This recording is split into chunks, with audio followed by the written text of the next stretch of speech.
ಎಲ್ರಿಗೂ ನಮಸ್ಕಾರ. ಇನ್ಫೋಸ್ಟ್ರೀಮ್ ಯೂಟ್ಯೂಬ್ ಚಾನಲ್ಗೆ ಎಲ್ರಿಗೂ ಸ್ವಾಗತ. ಈ ವಿಡಿಯೋದಲ್ಲಿ ನಾವು CPU ಶೆಡ್ಯೂಲಿಂಗ್ ಅಲ್ಲಿ ಕೊಟ್ಟಿರುವಂತಹ ಪ್ರಾಬ್ಲಮ್ ಅನ್ನ ಡಿಸ್ಕಸ್ ಮಾಡೋಣ. ಯಾವುದು 2024 ಮೇನ್ ಕ್ವಶನ್ ಪೇಪರ್ ಅಲ್ಲಿ ಕೊಟ್ಟಿರುವಂತಹ ಪ್ರಾಬ್ಲಮ್. ಸೊ ಅವ್ರು ಏನ್ ಕೇಳಿದ್ದಾರೆ ಅದ್ರದ್ದು ಫುಲ್ ಕ್ವಶನ್ ನಾನು ಡಿಸ್ಪ್ಲೇ ಮಾಡ್ತೀನಿ ನಿಮ್ಗೆ ಸ್ಕ್ರೀನ್ ಅಲ್ಲಿ. ಅವ್ರು ಏನ್ ಹೇಳಿದ್ದಾರೆ ಅಂತಂದ್ರೆ ಪ್ರೋಸೆಸ್ ಕೊಟ್ಟಿದ್ದಾರೆ, burst time in milli seconds ಕೊಟ್ಟಿದ್ದಾರೆ, ಪ್ರಯಾರಿಟಿನ ಕೊಟ್ಟಿದ್ದಾರೆ. ಸರಿನಾ? ಇದನ್ನ ಇಟ್ಕೊಂಡು ನೀನು first come first serve, FCFS, SJF, round robin, priority 4 CPU scheduling algorithm ಅನ್ನು ಇಲ್ಲಿ ಅಪ್ಲೈ ಮಾಡು ಅಂತ ಕೇಳಿದ್ದಾರೆ. ಅಪ್ಲೈ ಮಾಡಿ ಪ್ರತಿಯೊಂದಕ್ಕೂ ಕೂಡ ಆವರೇಜ್ ವೇಟಿಂಗ್ ಟೈಮ್ ಮತ್ತೆ ಆವರೇಜ್ ಟರ್ನ್ ಅರೌಂಡ್ ಟೈಮ್ ಅನ್ನ ಕಂಡುಹಿಡಿಬೇಕು. ಸ್ಟೆಪ್ ಬೈ ಸ್ಟೆಪ್ ಹೇಳ್ಕೊಡ್ತೀನಿ, ಅದೇ ರೀತಿ ನೀವು ಎಕ್ಸಾಮ್ ಅಲ್ಲಿ ಸಾಲ್ವ್ ಮಾಡಿ ಫುಲ್ ಮಾರ್ಕ್ಸ್ ಸಿಗುತ್ತೆ. ಸರಿನಾ? ಈಗ ನಾನು ಇಲ್ಲಿ ಆವರೇಜ್ ವೇಟಿಂಗ್ ಟೈಮ್ ಆಗಲಿ ಅಥವಾ ಆವರೇಜ್ ಟರ್ನ್ ಅರೌಂಡ್ ಟೈಮ್ ಅನ್ನ ಕಂಡುಹಿಡಿಬೇಕು ಅಂತಂದ್ರೆ ಫಸ್ಟ್ ನನಗೆ ಬೇಕಾಗಿರುವಂತದ್ದು ಕಂಪ್ಲೀಷನ್ ಟೈಮ್. ಈ ಕಂಪ್ಲೀಷನ್ ಟೈಮ್ ಅನ್ನ ಯೂಸ್ ಮಾಡಿಕೊಂಡು ನಾವು ಟರ್ನ್ ಅರೌಂಡ್ ಟೈಮ್ ಅನ್ನ ಕಂಡುಹಿಡಿಬಹುದು. ಟರ್ನ್ ಅರೌಂಡ್ ಟೈಮ್ ಅನ್ನ ಯೂಸ್ ಮಾಡಿಕೊಂಡು ನಾವು ವೇಟಿಂಗ್ ಟೈಮ್ ಅನ್ನ ಕಂಡುಹಿಡಿಬಹುದು. ಸರಿನಾ? ಸೊ ಇವಾಗ ನನಗೆ ಏನ್ ಬೇಕು ಅದೆಲ್ಲದೂ ಕೂಡ ಸಿಗುತ್ತೆ. ಆದ್ರೆ ಸಾಲ್ವ್ ಮಾಡೋದು ಯಾವ ರೀತಿ ನೋಡಿ. ಫಸ್ಟ್ ನಾವೇನ್ ಮಾಡೋಣ ಅಂತಂದ್ರೆ ಫಸ್ಟ್ ಕಮ್ ಫಸ್ಟ್ ಸರ್ವ್ ಅನ್ನ ಅಪ್ಲೈ ಮಾಡ್ತಾ ಹೋಗೋಣ. First come first serve CPU scheduling algorithm. ಅದನ್ನ ಸಾಲ್ವ್ ಮಾಡೋದಕ್ಕೋಸ್ಕರ ಏನ್ ಮಾಡ್ತೀವಿ ನಾವು ಗ್ಯಾಂಟ್ ಚಾರ್ಟ್ ಅನ್ನ ಯೂಸ್ ಮಾಡ್ತೀವಿ. ಸೊ ಈ ಗ್ಯಾಂಟ್ ಚಾರ್ಟ್ ಇಂದ ಏನಾಗುತ್ತೆ, ಈ ಕಂಪ್ಲೀಷನ್ ಟೈಮ್ ವ್ಯಾಲ್ಯೂ ಗೊತ್ತಾಗುತ್ತೆ. ಆ ಕಂಪ್ಲೀಷನ್ ಟೈಮ್ ಇಟ್ಕೊಂಡೆ ಅಲ್ವಾ ನಾವು ಟರ್ನ್ ಅರೌಂಡ್ ಟೈಮ್ ಇರ್ಬೋದು ಅಥವಾ ವೇಟಿಂಗ್ ಟೈಮ್ ಅನ್ನ ನಾವು ಬರೆಯೋದು. ಸೊ ಅದಕ್ಕೋಸ್ಕರ ಗ್ಯಾಂಟ್ ಚಾರ್ಟ್ ಅನ್ನ ಯೂಸ್ ಮಾಡಿಕೊಂಡು ಫಸ್ಟ್ ಕಂಪ್ಲೀಷನ್ ಟೈಮ್ ಅನ್ನ ಕಂಡುಹಿಡಿಯೋಣ. ಈ ಗ್ಯಾಂಟ್ ಚಾರ್ಟ್ ಏನಾಗುತ್ತೆ 0 ಇಂದ ಶುರು ಆಗುತ್ತೆ. ಅವ್ರಿಗೆ SI ಯೂನಿಟ್ ಕೊಟ್ಟಿದ್ದಾರೆ ಟೈಮ್ದು, ಏನು milli seconds. So 0 milli seconds ಇಂದ ಶುರು ಆಗುತ್ತೆ. ಒಂದು ಪ್ರೋಸೆಸ್ ಅನ್ನ ನೀವು ಎಕ್ಸಿಕ್ಯೂಟ್ ಮಾಡಬೇಕು, CPU ಅನ್ನ ಶೆಡ್ಯೂಲ್ ಮಾಡಿ ಅಂತಂದ್ರೆ ಫಸ್ಟ್ ಆ ಪ್ರೋಸೆಸ್ ಅರೈವ್ ಆಗ್ಬೇಕಲ್ವಾ. ಸೊ ಅರೈವಲ್ ಟೈಮ್ ಅನ್ನ ನೋಡಿ ಕೊಟ್ಟಿದ್ದಾರೆ. ಅರೈವಲ್ ಟೈಮ್ ಕೊಟ್ಟಿಲ್ಲ. ಸೊ ಅರೈವಲ್ ಟೈಮ್ ಕೊಟ್ಟಿಲ್ಲ ಅಂತಂದ್ರೆ ಏನ್ ಮಾಡ್ಬೇಕು ನೀವು, arrival time will be equal to 0.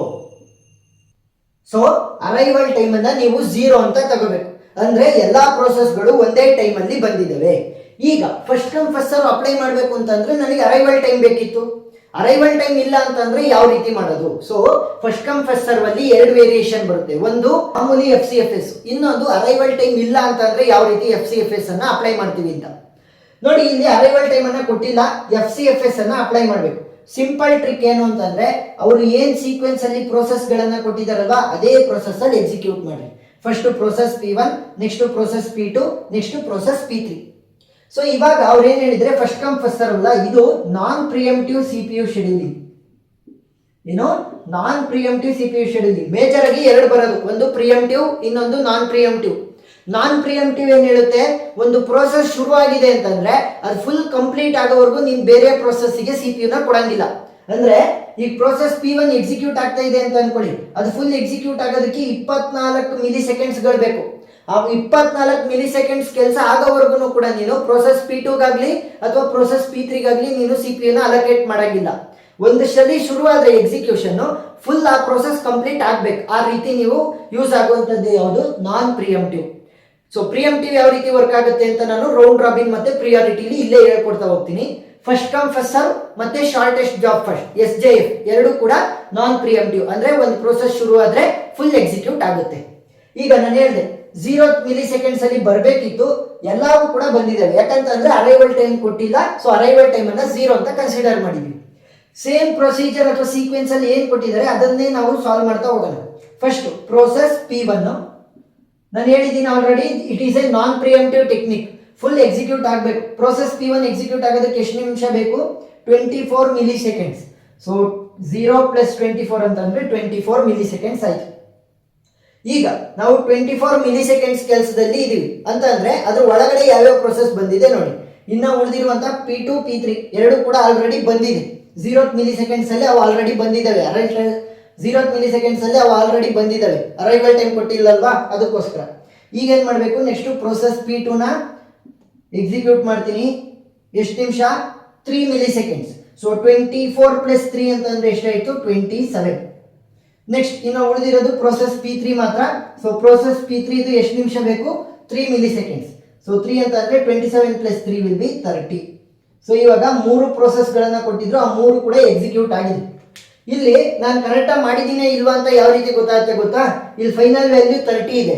ಈ ಬರ್ಸ್ಟ್ ಟೈಮ್ ಅಷ್ಟನ್ನು ಆ್ಯಡ್ ಮಾಡಿ ಎಷ್ಟು ಬರುತ್ತೆ, 24 + 3 27 7 27 ಪ್ಲಸ್ 3 30. ಸೊ ಇಲ್ಲೇ ನೀವು ಕ್ರಾಸ್ ವೆರಿಫೈ ಮಾಡ್ಕೋಬಹುದು.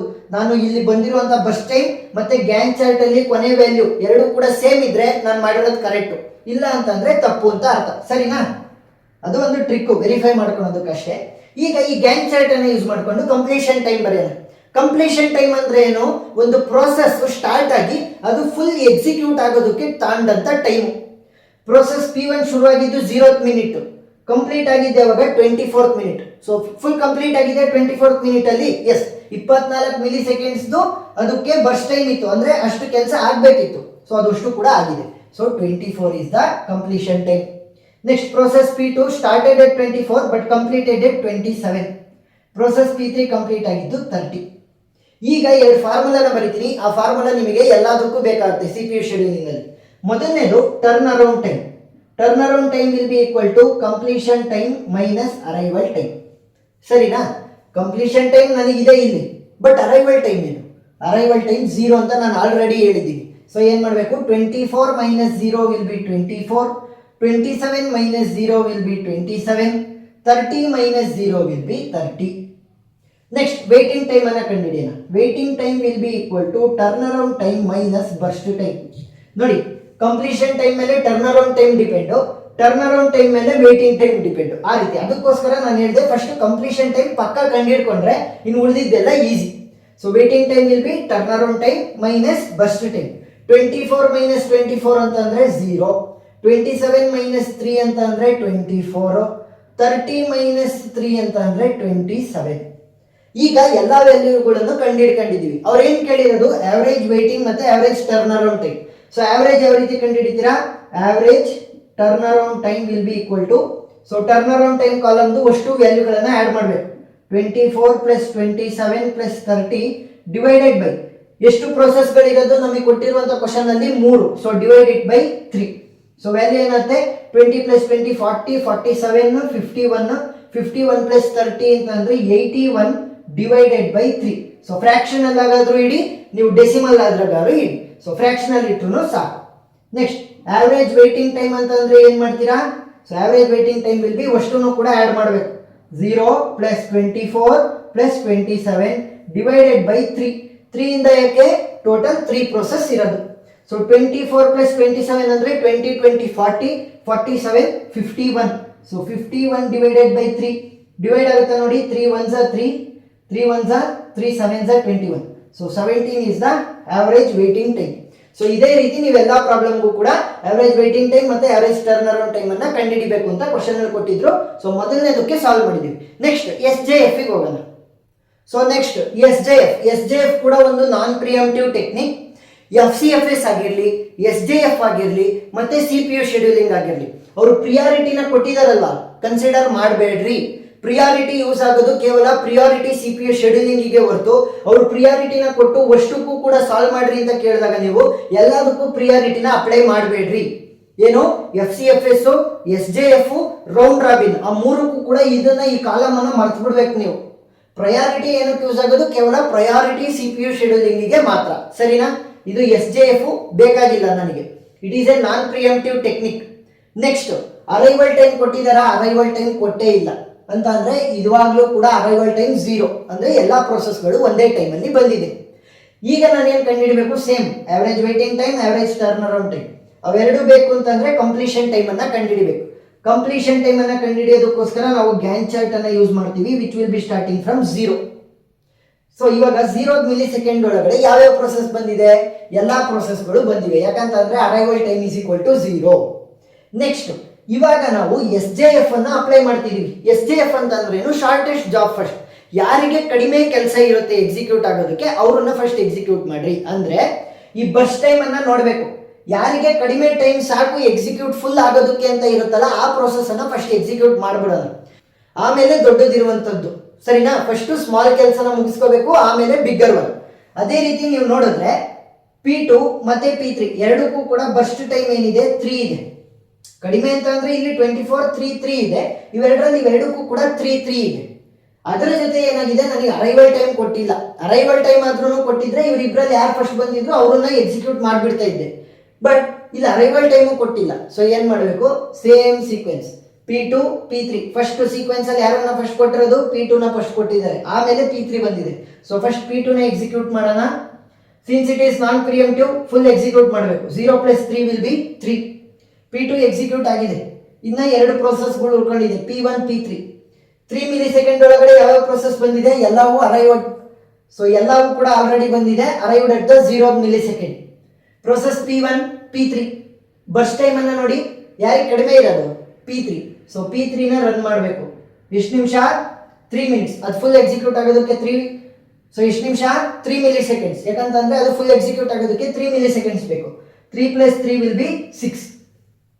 ಪ್ರೋಸೆಸ್ P3 ಕೂಡ ಮುಗೀತು. ನೆಕ್ಸ್ಟ್ ಪ್ರೋಸೆಸ್ P1 ಮಾತ್ರ ಉಳ್ಕೊಂಡಿದೆ. 24 ಮಿಲಿ ಸೆಕೆಂಡ್ಸ್ ಎಕ್ಸಿಕ್ಯೂಟ್ ಆಗೋದಕ್ಕೆ ಬೇಕು. So process P1, so 24 milli seconds ಅಂದ್ರೆ ಎಷ್ಟಾಯ್ತು, 6 + 24 ವಿಲ್ ಬಿ 30. ಟೆಕ್ನಿಕ್ ಹೇಳ್ಕೊಟ್ಟಿದ್ದೀನಿ. ಕೊನೆಯಲ್ಲಿ ಏನು ವ್ಯಾಲ್ಯೂ ಬರುತ್ತೆ ಮತ್ತೆ ಬರ್ಸ್ಟ್ ಟೈಮ್ ಅನ್ನ ಆ್ಯಡ್ ಮಾಡಿದ್ರೆ ಕೊನೆ ವ್ಯಾಲ್ಯೂ ಏನು ಬರುತ್ತೆ, ಎರಡು ಈಕ್ವಲ್ ಇದ್ರೆ ಪ್ರಾಬ್ಲಮ್ ಕರೆಕ್ಟ್ ಆಗಿ ನೀವು ಸಾಲ್ವ್ ಮಾಡ್ತಾ ಇದ್ದೀರಾ ಅಂತ ಅರ್ಥ. ಸೊ ಇವಾಗ ಈ ಗ್ಯಾನ್ ಚಾರ್ಟ್ ಅನ್ನ ಯೂಸ್ ಮಾಡಿಕೊಂಡು ಕಂಪ್ಲೀಷನ್ ಟೈಮ್ ಅನ್ನ ಬರೆಯೋಣ. ಪ್ರೋಸೆಸ್ P1 ಕಂಪ್ಲೀಟ್ ಆಗಿದ್ದು ಯಾವಾಗ, 30th milli second. Process P2 complete ಆಗಿದ್ದು 3rd milli second. Process P3 complete ಆಗಿದ್ದು 6th ಮಿಲಿ ಸೆಕೆಂಡ್. ಸರಿನಾ? Turn around time will be equal to completion time minus arrival time. ಇಲ್ಲಿ arrival time ಕೊಟ್ಟಿಲ್ಲ, it will be equal to 0. So 30 - 0 ಅಂತಂದ್ರೆ 30. 3 - 0 will be 3. 6 - 0 will be 6. Waiting time will be equal to turn around time minus burst time. Turn around time minus burst time. 30 - 24 will be 6. 3 - 3 will be 0. 6 - 3 will be 3. ಸರಿನಾ? ಅವರು average waiting ಮತ್ತೆ turn around time ಅನ್ನ ಕೇಳಿದರೆ find out ಮಾಡೋಣ. Turn around time add ಮಾಡಿ ಅಷ್ಟನ್ನು ಕೂಡ 30 + 3 + 6 divided by 3 ಪ್ರೋಸೆಸ್ಗಳಿರೋದು ಕೊಟ್ಟಿರುವಂಥ ಕ್ವಶನ್ ಅಲ್ಲಿ. So divided by 3. 30 + 3 33. 33 + 6 will be 39. 39/3 ಅಂತಂದ್ರೆ 3 1s are 3 3s are 13. Next average waiting time ಅಷ್ಟನ್ನು ಕೂಡ ಆಡ್ ಮಾಡಿ. 6 + 0 + 3 ಡಿವೈಡೆಡ್ ಬೈ 3. ಯಾಕೆ ಟೋಟಲ್ 3 ಪ್ರೋಸೆಸ್ಗಳು. 6 + 3 ಅಂತಂದ್ರೆ 9 divided by 3. 3 1s are 3 3s are. Average waiting time ಏನು 3. ಸೊ ನೆಕ್ಸ್ಟ್ ನಾವು ರೌಂಡ್ ರಾಬಿನ್ಗೆ ಹೋಗೋಣ. ಸೊ ಇವಾಗ round robin. So round robin ಅನ್ನು ಕೂಡ same completion time, turn around time, waiting time ಅನ್ನ ನೀವು ಕಂಡುಹಿಡಿಬೇಕಾಗುತ್ತೆ. ಗ್ಯಾನ್ ಚಾರ್ಟ್ ಅನ್ನ ಯೂಸ್ ಮಾಡ್ತೀವಿ. ಸೊ ಈ ಗ್ಯಾನ್ ಚಾರ್ಟ್ ಅನ್ನ ಯೂಸ್ ಮಾಡಬೇಕಾದ್ರೆ ನೋಡಿ, ಫಸ್ಟ್ ರೌಂಡ್ ರಾಬಿನ್ ಅಲ್ಲಿ ಏನಾಗುತ್ತೆ ಅಂತಂದ್ರೆ ನಾವು 2 ಕ್ಯೂಗಳನ್ನ ಯೂಸ್ ಮಾಡ್ತೀವಿ. ಇದೇ ಗ್ಯಾನ್ ಚಾರ್ಟ್ ಅಲ್ಲಿ 2 ಕ್ಯೂಗಳು. ಒಂದು ರನ್ನಿಂಗ್ ಕ್ಯೂ. ಸೊ ಮೊದಲನೇದು ಯಾವುದು, ರನ್ನಿಂಗ್ ಕ್ಯೂ. ನೆಕ್ಸ್ಟ್ ಯಾವುದು, ರೆಡಿ ಕ್ಯೂ. ಸೊ 2 ಕ್ಯೂಗಳು ನಮಗೆ ಬೇಕಾಗುತ್ತೆ. ಒಂದು ರನ್ನಿಂಗ್ ಕ್ಯೂ, ಇನ್ನೊಂದು ರೆಡಿ ಕ್ಯೂ. ಸೊ ಈ ರೆಡಿ ಕ್ಯೂ ಅಲ್ಲಿ ಏನಿರ್ತಾವ ಪ್ರೋಸೆಸ್ಗಳು ಒಂದೊಂದಾಗೆ ತಗೊಂಡು ರನ್ನಿಂಗ್ ಕ್ಯೂ ಅಲ್ಲಿ ರನ್ ಮಾಡ್ತಾ ಹೋಗ್ಬೇಕು. ಸರಿನಾ? ಈಗ ಒಂದೊಂದಾಗಿ ನಾವು ತಗೊಂತಾ ಹೋಗೋಣ ಪ್ರೋಸೆಸ್ಗಳನ್ನ. ಈ ರನ್ನಿಂಗ್ ಕ್ಯೂ ಕೂಡ ಸ್ಟಾರ್ಟ್ ಆಗೋದು 0 ಮಿಲಿ ಸೆಕೆಂಡ್ಸ್ ಅಲ್ಲಿ. So 0 milli seconds, but arrival time ಅನ್ನ ಕೊಟ್ಟಿಲ್ಲ. ಅರೈವಲ್ ಟೈಮ್ ಅನ್ನ 0 ಅಂತ ತಗೊಂಡ್ರೆ ಎಲ್ಲಾ ಪ್ರೋಸೆಸ್ಗಳು ಅರೈವ್ ಆಗಿದೆ. ಈಗ ಯಾವ ಆರ್ಡರ್ ಅಲ್ಲಿ ನಾವು ರನ್ ಮಾಡಬೇಕು, ಇದೇ order same. Process P1 P2 P3. First P1 ಅನ್ನ, ನೆಕ್ಸ್ಟ್ P2 ಅನ್ನ, ನೆಕ್ಸ್ಟ್ P3 ಅನ್ನ. ಬಟ್ ಇಲ್ಲೇನಾಗುತ್ತೆ ಅಂತ ಅಂದ್ರೆ this round robin is a preemptive technique. Preemptive technique ಅಂತ ಅಂದ್ರೆ ಏನು, ಒಂದು ಪ್ರೋಸೆಸ್ ಶುರು ಆದ್ರೆ ಫುಲ್ ಎಕ್ಸಿಕ್ಯೂಟ್ ಮಾಡೋದಕ್ಕೆ ಬಿಡಬಾರ್ದು. ಅಂತ ಅಂದ್ರೆ ಸ್ವಲ್ಪನೇ ಎಕ್ಸಿಕ್ಯೂಟ್ ಮಾಡ್ತಾ ಹೋಗ್ಬೇಕು. ಇಲ್ಲಿ ನೋಡಿ ಟೈಮ್ ಕ್ವಾಂಟಮ್ ಅನ್ನ ಕೊಟ್ಟಿದ್ದಾರೆ. ಎಷ್ಟು, 4 ಮಿಲಿ ಸೆಕೆಂಡ್ಸ್. ಅಂದ್ರೆ ನೀವು ಒಂದು ಪ್ರೋಸೆಸ್ ಅನ್ನ ಎಕ್ಸಿಕ್ಯೂಟ್ ಮಾಡ್ತಿದ್ದೀರಾ ಅಂತಂದ್ರೆ ಆ ಒಂದು ಪ್ರೋಸೆಸ್ಗೆ ನೀವು CPU ನ ಎಷ್ಟು ನಿಮಿಷ ಕೊಡಬೇಕು, 4 ಮಿಲಿ ಸೆಕೆಂಡ್ಸ್ ಮಾತ್ರ. ಅದ್ರ ಒಳಗಡೆ ಎಷ್ಟಾದ್ರೂ ಕೊಡು, 4 ಮಿಲಿ ಸೆಕೆಂಡ್ಸ್ ಮ್ಯಾಕ್ಸಿಮಮ್. ನೆಕ್ಸ್ಟ್ ಬೇರೆ ಪ್ರೊಸೆಸಿಂಗ್ ನೀನು ಕೊಡಬೇಕು. ಹಂಗೆ ಈಗ ನೋಡಿ ಪ್ರೋಸೆಸ್ P1 ಎಷ್ಟು ನಿಮಿಷ ಬೇಕು ಎಕ್ಸಿಕ್ಯೂಟ್ ಆಗೋದಕ್ಕೆ, process full 24 milli seconds. But ನನಗೆ ಎಷ್ಟಿರೋದು ಪರ್ಮಿಷನ್ ಅಲೋ ಮಾಡೋದಕ್ಕೋಸ್ಕರ 4 ಮಿಲಿ ಸೆಕೆಂಡ್ಸ್ ಮಾತ್ರ. ಈಗ 0 ಮಿಲಿ ಸೆಕೆಂಡ್ಸ್ ಒಳಗಡೆ ಯಾವ್ಯಾವ ಪ್ರೋಸೆಸ್ ಬಂದಿದೆ, ಎಲ್ಲ ಪ್ರೋಸೆಸ್ಗಳು ಬಂದಿದೆ. ಸೊ ಸೇಮ್ ಸೀಕ್ವೆನ್ಸ್ ಅಲ್ಲಿ ಬರಿತಾ ಹೋಗಿ ಪ್ರೋಸೆಸ್ P1 P2 P3 ನ ಬರಿಬೇಕು. ಯಾಕೆ, ಇಲ್ಲಿ ನಮಗೆ ಅರೈವಲ್ ಟೈಮ್ ಕೊಟ್ಟಿರಲಿಲ್ಲ. ಕೊಟ್ಟಿದ್ರೆ ಅದ್ರ ಪ್ರಕಾರ ನಾವು ರೆಡಿ ಕ್ಯೂಗೆ ಇನ್ಸರ್ಟ್ ಮಾಡ್ತಿದ್ದು. ಬಟ್ ನಮಗೆ ಅರೈವಲ್ ಟೈಮ್ ಅನ್ನ ಕೊಟ್ಟಿಲ್ಲಲ್ವಾ. ಸೊ ಎಲ್ಲವೂ ಕೂಡ ಒಂದೇ ಸಲ ಬಂದಿದೆ. ಸೊ ಸೇಮ್ ಸೀಕ್ವೆನ್ಸ್ ಅಲ್ಲಿ ರೆಡಿ ಕ್ಯೂಗೆ ಹಾಕಿದ್ದೀನಿ. ಒಂದೊಂದಾಗೆ ರನ್ನಿಂಗ್ ಕ್ಯೂಗೆ ತೊಗೊಳ್ಳಿ. Process P1. ಸೊ P1 ನನಗೆ ಫುಲ್ ಕಂಪ್ಲೀಟ್ ಎಕ್ಸಿಕ್ಯೂಟ್ ಆಗೋದಕ್ಕೆ 24 ಮಿಲಿ ಸೆಕೆಂಡ್ ಬೇಕು. ಬಟ್ ನನಗೆ ಎಷ್ಟು ಪರ್ಮಿಷನ್ ಇರೋದು, 4 ಮಿಲಿ ಸೆಕೆಂಡ್ ಮಾತ್ರ. So 0 to 4. 4 milli second run ಮಾಡಿದ್ರೆ 24 ರಲ್ಲಿ 4 ಹೋದ್ರೆ ಇನ್ನೂ ಕೂಡ 20 ಮಿಲಿ ಸೆಕೆಂಡ್ಸ್ ಕೆಲಸ ಹಂಗೆ ಬಾಕಿ ಇದೆ. ನೆಕ್ಸ್ಟ್ ಈಗ 4 ಮಿಲಿ ಸೆಕೆಂಡ್ ಒಳಗಡೆ ಯಾವ್ಯಾವ ಪ್ರೋಸೆಸ್ ಬಂದಿದೆ ನೋಡಿ. ಎಲ್ಲಾ ಪ್ರೋಸೆಸ್ಗಳು ಬಂದಿದೆ, P2 ಕೂಡ ಬಂದಿದೆ, P3 ಕೂಡ ಬಂದಿದೆ. ಅವೆರಡು ಕೂಡ ಆಲ್ರೆಡಿ ರೆಡಿ ಕ್ಯೂ ಅಲ್ಲಿ ಇದೆ. ಆಮೇಲೆ ಈಗ ತಾನೇ ಎಕ್ಸಿಕ್ಯೂಟ್ ಮಾಡಿರುವಂತ ಪ್ರೋಸೆಸ್ P1 ಇನ್ನೂ ಕೆಲಸ ಬಾಕಿ ಇದೆ ಎಕ್ಸಿಕ್ಯೂಟ್ ಆಗೋದಕ್ಕೆ. ಸರಿನಾ? ಫಸ್ಟ್ ಏನ್ ಮಾಡಬೇಕು, ಉಳಿದಿರುವಂತ ಪ್ರೋಸೆಸ್ಗಳು ಏನು ಆ ಟೈಮ್ ಒಳಗಡೆ ಬಂದಿರ್ತಾವಲ್ಲ ಅವುಗಳನ್ನ ಇನ್ಸರ್ಟ್ ಮಾಡಬೇಕು. ಆಲ್ರೆಡಿ ಇನ್ಸರ್ಟ್ ಆಗಿದಾವೆ ಅವು. ಈ ಪ್ರೋಸೆಸ್ P1 ಈಗ ತಾನೇ ಎಕ್ಸಿಕ್ಯೂಟ್ ಮಾಡಿದ್ನಲ್ಲ, ಅದ್ರದ್ದು ಇನ್ನೂ ಫುಲ್ ಕಂಪ್ಲೀಟ್ ಆಗಿಲ್ಲ ಕೆಲಸ. ಕಂಪ್ಲೀಟ್ ಆಗಿಲ್ಲ ಅಂತಂದ್ರೆ ಅದನ್ನು ಕೂಡ ಮತ್ತೆ ರೆಡಿ ಕ್ಯೂಗೆ ಇನ್ಸರ್ಟ್ ಮಾಡಬೇಕು. ಈಗ ಪ್ರೋಸೆಸ್ P2 ನ ತಗೊಳ್ಳೋಣ running ಕ್ಯೂಗೆ.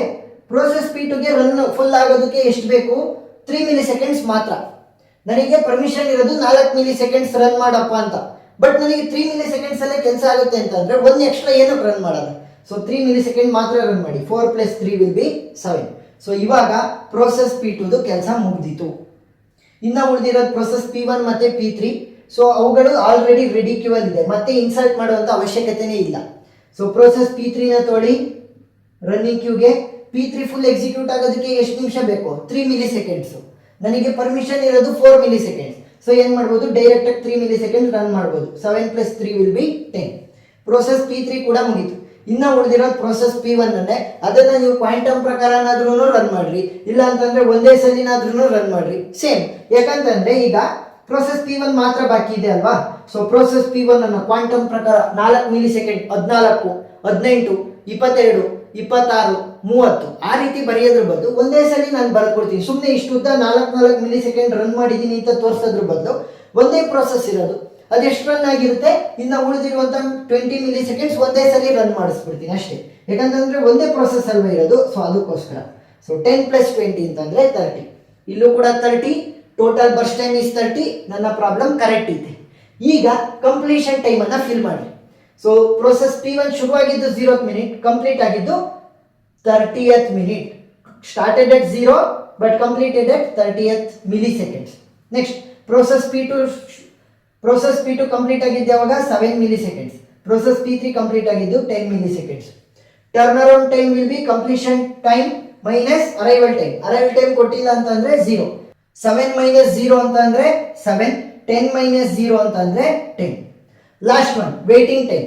So waiting time will be turn around time minus burst time.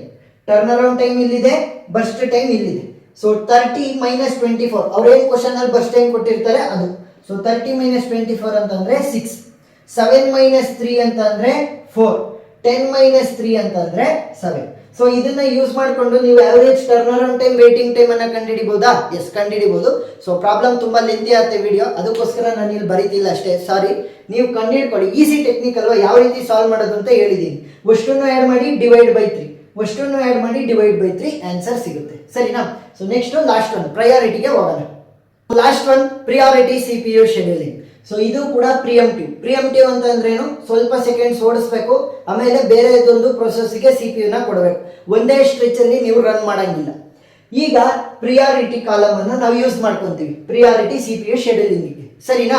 So Gantt chart ಎಲ್ಲಿಂದ ಶುರು ಆಗುತ್ತೆ? 0 ಮಿಲಿ ಸೆಕೆಂಡ್ಸ್ ಇಂದ ಶುರು ಆಗುತ್ತೆ. ಇಲ್ಲೇನು 2 ಕ್ಯೂವಿನ ಅವಶ್ಯಕತೆ ಇಲ್ಲ, ಕೇವಲ ರೌಂಡ್ ರಾಬಿನಿಂಗ್ ಮಾತ್ರ. ಈಗ 0 ಮಿಲಿ ಸೆಕೆಂಡ್ಸ್ ಒಳಗಡೆ ಯಾವ್ಯಾವ ಪ್ರೊಸೆಸ್ ಅರೈವ್ ಆಗಿದೆ ನೋಡಿ, ಎಲ್ಲವೂ ಕೂಡ ಬಂದಿದೆ. ಯಾಕೆ?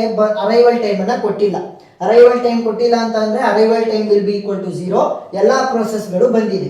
ಈಗ ನಾನು ಏನ್ ಮಾಡಬೇಕು? ಪ್ರಿಯಾರಿಟಿ ಪ್ರಕಾರ ನಾನು ಎಕ್ಸಿಕ್ಯೂಟ್ ಮಾಡಬೇಕು. ಆಮೇಲೆ ಕ್ವಶನ್ ಅಲ್ಲಿ ಏನ್ ಕೊಟ್ಟಿದ್ದಾರೆ? Higher the number, higher the priority ಅಂತ ಕೊಟ್ಬಿಟ್ಟಿದ್ದಾರೆ. ನಮಗೆ ಕೊಟ್ಟಿಲ್ಲ ಅಂತಂದ್ರೆ, ಅವರು ಈ ತರ ಕೊಟ್ಟಿಲ್ಲ, ಹೈಯರ್ ನಂಬರ್ ಹೈಯರ್ ಪ್ರಿಯಾರಿಟಿ ಅಂತ ಕೊಟ್ಟಿಲ್ಲ ಅಂತಂದ್ರೆ ನಾವು ಡೈರೆಕ್ಟ್ ಆಗಿ ಏನ್ ಮಾಡ್ತೀವಿ?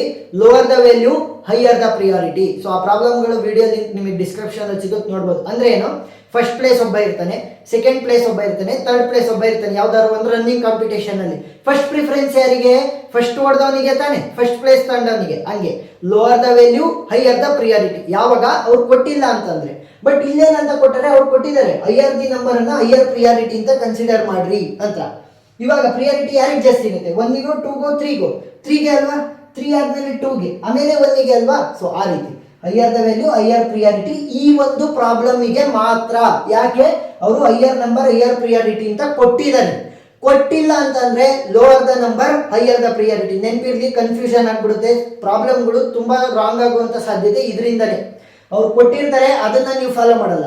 ಇಲ್ಲ ಅಂತಂದ್ರೆ ಏನಾಗುತ್ತೆ, ನೀವು ಈ ಒಂದು ಪ್ರಾಬ್ಲಮ್ ಅನ್ನ ನೋಡಿರ್ತೀರಾ, ಉಳಿದಿರೋ ಪ್ರಾಬ್ಲಮ್ನೆಲ್ಲ ಅದೇ ರೀತಿ ಸಾಲ್ವ್ ಮಾಡ್ತಾ ಹೋಗ್ತೀರಾ. ಸೊ ಅಲ್ಲಿ ಕನ್ಫ್ಯೂಷನ್ ಆಗುತ್ತೆ.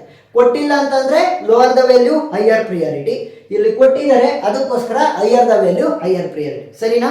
ಎಸ್. ಸೊ ಇವಾಗ ಎಲ್ಲ ಪ್ರೋಸೆಸ್ಗಳು 0 ಮಿಲಿ ಸೆಕೆಂಡ್ಸ್ ಒಳಗಡೆ ಬಂದಿದೆ. ಸೊ ಫಸ್ಟ್ ಯಾರನ್ನ ಎಕ್ಸಿಕ್ಯೂಟ್ ಮಾಡಬೇಕು? ಪ್ರೋಸೆಸ್ P1 ಅನ್ನೇ ಎಕ್ಸಿಕ್ಯೂಟ್ ಮಾಡಬೇಕು. ಯಾಕೆ? ಅದೇ ಫಸ್ಟ್ ಇರೋದು ಸೀಕ್ವೆನ್ಸ್ ಅಲ್ಲಿ. ಸೊ ಪ್ರೋಸೆಸ್ P1 ಅನ್ನ ನಾನು ಎಕ್ಸಿಕ್ಯೂಟ್ ಮಾಡ್ತೀನಿ. ನನಗೆ ಮ್ಯಾಕ್ಸಿಮಮ್ ಪ್ರಿಯಾರಿಟಿ ಇರುವಂತ ವ್ಯಾಲ್ಯೂ ಸಿಕ್ಕಿದ್ಯಾ? ಇಲ್ಲ, ಸಿಕ್ಕಿಲ್ಲ. ನೋಡಿ 3 ಇರೋದು ಜಾಸ್ತಿ ಪ್ರಿಯಾರಿಟಿ ಇರೋದು. ಸೊ ನನಗೆ ಏನಾಗಬೇಕು, ಫಸ್ಟು ಎಲ್ಲಾ ಪ್ರೋಸೆಸ್ಗಳನ್ನು ಒಂದು ಸ್ವಲ್ಪ ರನ್ ಮಾಡಿ ನೋಡಬೇಕು ಯಾರಿಗೆ ಜಾಸ್ತಿ ಪ್ರಿಯಾರಿಟಿ ಐತಿ ಅಂತ. ಆಮೇಲೆ ಅವರನ್ನ ಜಾಸ್ತಿ ರನ್ ಮಾಡೋದಕ್ಕೆ ಟ್ರೈ ಮಾಡೋದು. ಸೊ ಅದಕ್ಕೋಸ್ಕರ ಏನ್ ಮಾಡ್ತೀನಿ, ಕೇವಲ 1 ಮಿಲಿ ಸೆಕೆಂಡ್ ಮಾತ್ರ ರನ್ ಮಾಡ್ತೀನಿ. ಸರಿನಾ? P1 ಅನ್ನ 1 ಮಿಲಿ ಸೆಕೆಂಡ್ ರನ್ ಮಾಡಿದೆ ಅಂತಂದ್ರೆ ಇದ್ರದ್ದು ಇನಿಷಿಯಲಿ 24 ಇದ್ದಿದ್ದು ಪ್ರಾಬ್ಲಮ್ ಅಲ್ಲಿ ಸಾಲ್ವ್ ಮಾಡ್ಬೇಕಾದ್ರೆ 20 ಅಂತ ಬರ್ದ್ಬಿಟ್ಟಿದ್ದೀನಿ. ಸಾರಿ. ಸೊ 24ರಲ್ಲಿ 1 ಹೋದ್ರೆ ಎಷ್ಟು ಉಳಿತು? ಇನ್ನು 23 ಮಿಲಿ ಸೆಕೆಂಡ್ ಕೆಲಸ ಬಾಕಿ ಇದೆ. ನೆಕ್ಸ್ಟ್ ಯಾರಿರೋದು? ಪ್ರೋಸೆಸ್ P2 ಬರುತ್ತೆ. ಈಗ ಇವೆರಡರಲ್ಲಿ ಏನ್ ಮಾಡಬೇಕು ಅಂತಂದ್ರೆ ಪ್ರೋಸೆಸ್ P1 ಮತ್ತೆ P2 ನ ಕನ್ಸಿಡರ್ ಮಾಡಿದಾಗ ಈ ಸೀಕ್ವೆನ್ಸ್ ಅಲ್ಲಿ ನೆಕ್ಸ್ಟ್ ಇರೋದು P2 ನ ರನ್ ಮಾಡಬೇಕು. ಬಟ್ ಪ್ರಿಯಾರಿಟಿ ಯಾರಿಗೆ ಜಾಸ್ತಿ ಇರುತ್ತೆ ಅವರನ್ನೇ ನಾನು ರನ್ ಮಾಡೋದು. ಪ್ರೋಸೆಸ್ P1 ಇಂದ ಎಷ್ಟಿದೆ? 1. ಪ್ರೋಸೆಸ್ P2 ಎಷ್ಟಿದೆ? 2. Higher number higher priority. ಯಾರು ವ್ಯಾಲ್ಯೂ ದೊಡ್ಡದು? 2 is the bigger one. So process P2 ನ ರನ್ ಮಾಡಬೇಕು. ಎಷ್ಟು ನಿಮಿಷ? ಕೇವಲ 1 milli second. 1 + 1 will be 2. 3 milli second ಕೆಲಸ ಇತ್ತು, 3 - 1 ವಿಲ್ ಬಿ 2. ಇನ್ನ 2 ಮಿಲಿ ಸೆಕೆಂಡ್ ಕೆಲಸ ಬಾಕಿ ಇದೆ. ನೆಕ್ಸ್ಟ್ ಪ್ರೋಸೆಸ್ P3 ನ ತಗೊಳ್ಳೋಣ.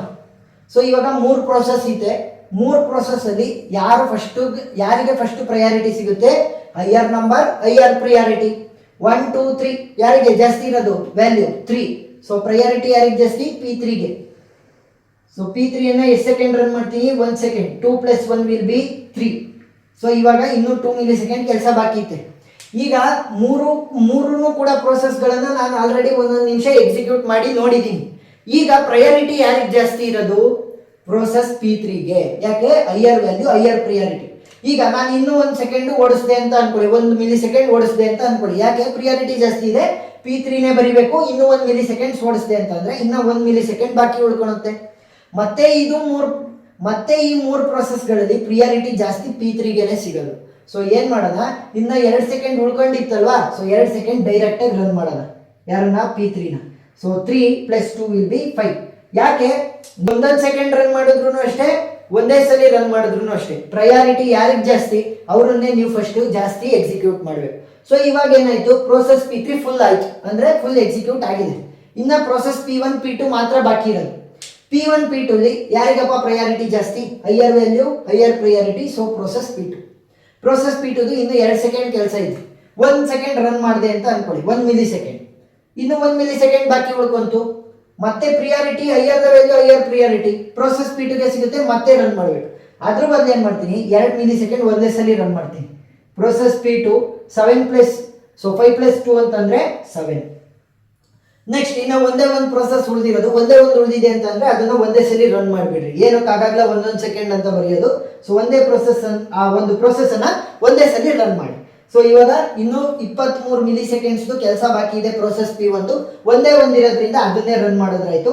ಸೊ 7 + 23 ಅಂತಂದ್ರೆ 30 ಮತ್ತೆ total bus time is 30. So value correct ಇದೆ. ನೆಕ್ಸ್ಟ್ ಏನ್ ಮಾಡಬೇಕು, ಈ ಗ್ಯಾನ್ ಚಾರ್ಟ್ ಅನ್ನ ಯೂಸ್ ಮಾಡಿಕೊಂಡು ಕಂಪ್ಲೀಷನ್ ಟೈಮ್ ಅನ್ನ ಬರೀಬೇಕು. ಸೊ ಕಂಪ್ಲೀಷನ್ ಟೈಮ್ ಯಾವ ರೀತಿ ಬರೀತೀರಾ? ಪ್ರೋಸೆಸ್ P1 ಶುರುವಾಗಿದ್ದು 0th minute, but full complete ಆಗಿದ್ದು 30th milli second. Process P2 complete ಆಗಿದ್ದು 7th milli second. Process P3 complete ಆಗಿದ್ದು 5th milli second. Turn around time will B completion time minus arrival time. Completion time minus arrival time. So arrival time ಕೊಟ್ಟಿಲ್ಲ ಅಂತಂದ್ರೆ 0. 30 - 0 30, 7 - 0 7, 5 - 0 5. Waiting time ಏನು? So waiting time will be turn around time minus bus time. Turn around time minus bus time. 30 - 24 ಅಂದ್ರೆ 6, 7 - 3 ಅಂದ್ರೆ 4, 5 - 3 ಅಂತಂದ್ರೆ 2. So ಇವಾಗ ನೀವು ಈಸಿಯಾಗಿ average waiting time average turn around time ಕಂಡುಹಿಡಿಬಹುದಾ? ಸೊ ಎಸ್, ಅದನ್ನ ನನಗೆ ಕಮೆಂಟ್ ಸೆಕ್ಷನ್ ಅಲ್ಲಿ ತಿಳಿಸಿ. ಸೊ ನಾನು ಹೇಳ್ಕೊಟ್ಟಿರೋದು ಫುಲ್ ಅರ್ಥ ಆಗಿದೆ ಅಂತ ಕಮೆಂಟ್ ಸೆಕ್ಷನ್ ಅಲ್ಲಿ ತಿಳಿಸಿ. ಅವಾಗ ನನಗೂ ಕೂಡ ಖುಷಿ ಆಗುತ್ತೆ. ಸೊ ಅರ್ಜೆಂಟಾಗಿ ನಾನು ಮಾಡಿರೋದು ವಿಡಿಯೋನ, ಯಾಕಂತಂದ್ರೆ ನಾನು ಇರಲಿಲ್ಲ, ಔಟ್ ಆಫ್ ಸ್ಟೇಷನ್ ಇದ್ದೆ. ಆದ್ರೂ ಕೂಡ ನಾಳೆ ಎಕ್ಸಾಮ್ ಅನ್ನೋದಕ್ಕೋಸ್ಕರ ನಾನು ಮಾಡಿದ್ದೀನಿ. ಏನಾದ್ರೂ ಡೌಟ್ ಇತ್ತು ಅಂತಂದ್ರೆ ಕಮೆಂಟ್ ಸೆಕ್ಷನ್ ಅಲ್ಲಿ ತಿಳಿಸಿ, ನಾನು ಕ್ಲಾರಿಫೈ ಮಾಡ್ತೀನಿ. ವಿಡಿಯೋ ಇಷ್ಟ ಆಗಿದ್ರೆ ಸಬ್ಸ್ಕ್ರೈಬ್ ಆಗೋದನ್ನ ಮರಿಬೇಡಿ. Thank you.